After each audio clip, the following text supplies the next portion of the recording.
مون خپلو بچو له سیږدو او دا د بچو په والدینو باندې حق هم دی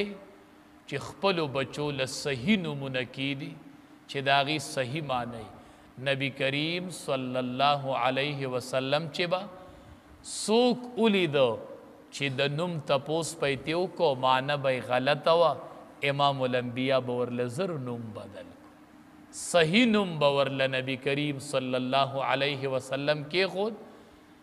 یوه زنانه وه جینۍ د هغې نوم و عاصیه د عاصیې معنی ده نافرمانی کوونکي نو نبی کریم صلی الله علیه وسلم وی د دې نوم به یې جمیله د عاصیې نه ورله امام الانبیا نوم بدل کوي ستا نوم به یې جمیله جمیلې معنی ښایسته نو عاصیه و جمیله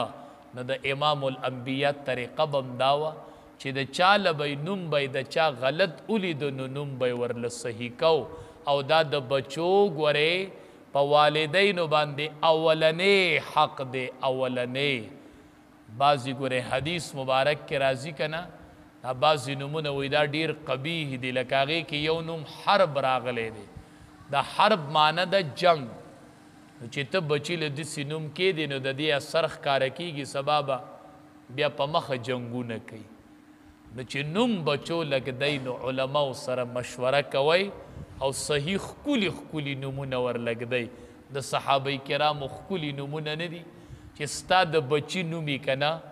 او ته خپل بچي له د صحابي نوم کېدې دا به څومره خوند کوي دا څومره لوی سعادت دی چې ستا د بچي نوم د صحابي نوم شي یو عالم خبره کوله بار ملکوي مونږ تبلیغ کې تلي هغه اوس وفات شوی هغه عالم هغه وی مونږ تبلیغ له تلي بار ملک ته نوې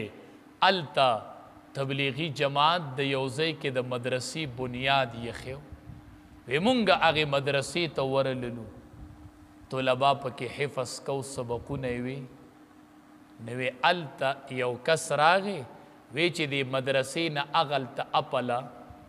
یوه محله ده و هغې ټولو ایمان راوړی دی او وی چې مونږ له نومونه بدل کړي نو خبر شوي دی چې پاکستان نه یو جماعت راغلی دی او هغې کې یو عالم دی نو چې مونږ له نومونه بدل کړي زمونږ نومونه هغه د کفر هغه نومونه دي د کفر د حالت هغه چې مونږ له ښکلي نومونه کړي هغې عالم وی ما وی چې زه ځمه حال دا وی چې دا علاقه ډیره سنګینه وه خو ما وی چې که قیامت کې رانه الله تپوس وکړي که نه چې اسلام یې راوړی و صرف د نوم مسله و او تا ورله نوم نو بدل کړی دا خبره ما ته اوس هم دی عالم یادېږي چې